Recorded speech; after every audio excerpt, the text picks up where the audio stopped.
로마서 2장 1절에서 29절 말씀입니다. 그러므로 남을 심판하는 사람이여, 그대가 누구이든지 죄가 없다고 변명할 수 없습니다.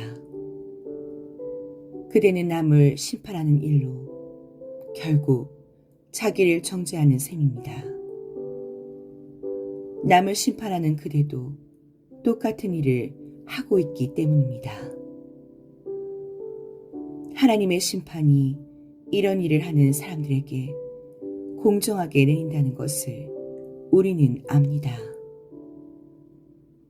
이런 일을 하는 사람들을 심판하면서 스스로 그런 일을 하는 사람이여, 그대는 하나님의 심판을 피할 수 있을 줄로 생각합니까? 아니면 하나님께서 인자하심을 베푸셔서 그대를 인도하여 회개하게 하신다는 것을 알지 못하고 오히려 하나님의 풍성하신 인자하심과 너그러우심과 오래 참으심을 업신여기는 것입니까?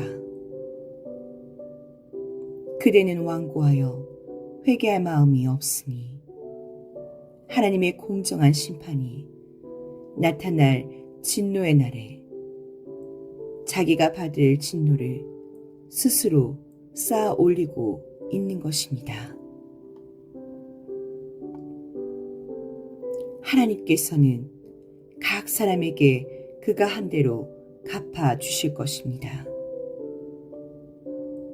참으면서 선한 일을 하여 영광과 존귀와 불멸의 것을 구하는 사람에게는 영원한 생명을 주시고, 이기심에 사로잡혀서 진리를 거스르고 불의를 따르는 사람에게는 진노와 분노를 쏟으실 것입니다.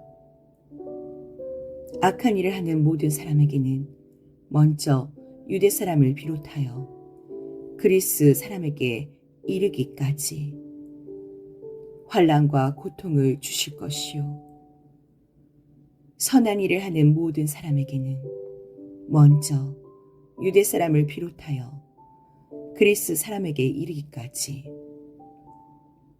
영광과 존귀와 평강을 내리실 것입니다.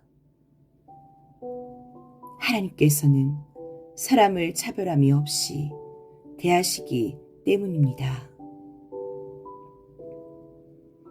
율법을 모르고 범죄한 사람은 율법과 상관없이 망할 것이요, 율법을 알고 범죄한 사람은 율법을 따라 심판을 받을 것입니다.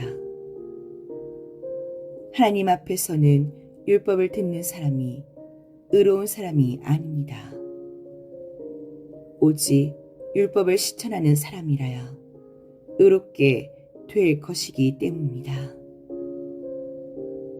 율법을 가지지 않는 이방 사람이 사람의 본성을 따라 율법이 명하는 바를 행하면 그들은 율법을 가지고 있지 않아도 자기 자신이 자기에게 율법입니다. 그런 사람은 율법이 요구하는 일이 자기의 마음에 적혀 있음을 드러내 보입니다. 그들의 양심도 이 사실을 증언합니다. 그들의 생각들이 서로 고발하기도 하고 변호하기도 합니다. 이런 일은 내가 전하는 복음대로 하나님께서 그리스도를 내세우셔서 사람들이 감추고 있는 비밀들을 심판하실 그 날에 드러날 것입니다. 그런데 그대가 유대 사람이라고 자처한다고 합시다. 그래서 그대는 율법을 의지하며 하나님을 자랑하며 율법의 가르침을 받아서 하나님의 뜻을 알고 가장 선한 일을 분간할 줄 알며 눈먼 사람의 길잡이요 어둠 속에 있는 사람의 빛이라고 생각하며 지식과 진리가 율법에 구체화된 모습으로 들어있다고 하면서 스스로 어리석은 사람의 스승이요 어린아이의 교사로 확신한다고 합시다. 그렇다면 그대는 남은 가르치면서도 왜 자기 자신은 가르치지 않습니까? 도둑질을 하지 말라고 설교하면서도 왜 도둑질을 합니까? 간음을 하지 말라고 하면서도 왜 간음을 합니까? 우상을 미워하면서도 왜 신전의 물건을 훔칩니까? 율법을 자랑하면서도 왜 율법을 어겨서 하나님을 욕되게 합니까? 성경에 기록한 바 너희 때문에 하나님의 이름이 이방 사람들 가운데서 모독을 받는다 한 것과 같습니다.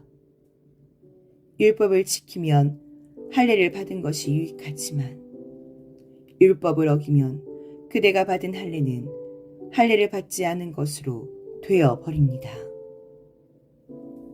그러므로 할례를 받지 않는 사람이 율법의 규정을 지키면 그 사람은 할례를 받지 않았더라도 할례를 받은 것으로 여겨질 것이 아니겠습니까?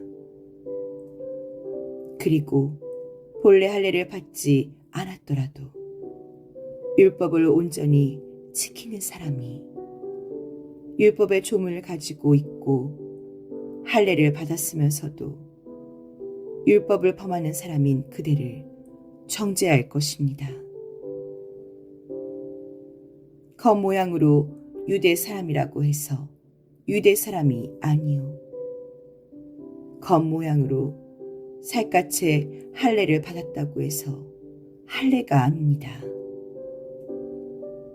오히려 속 사람으로 유대 사람인 이가 유대 사람이며 율법의 조문을 따라서 받는 할례가 아니라 성령으로 마음에 받는 할례가 참 할례입니다. 이런 사람은 사람에게서가 아니라 하나님에게서 칭찬을 받습니다.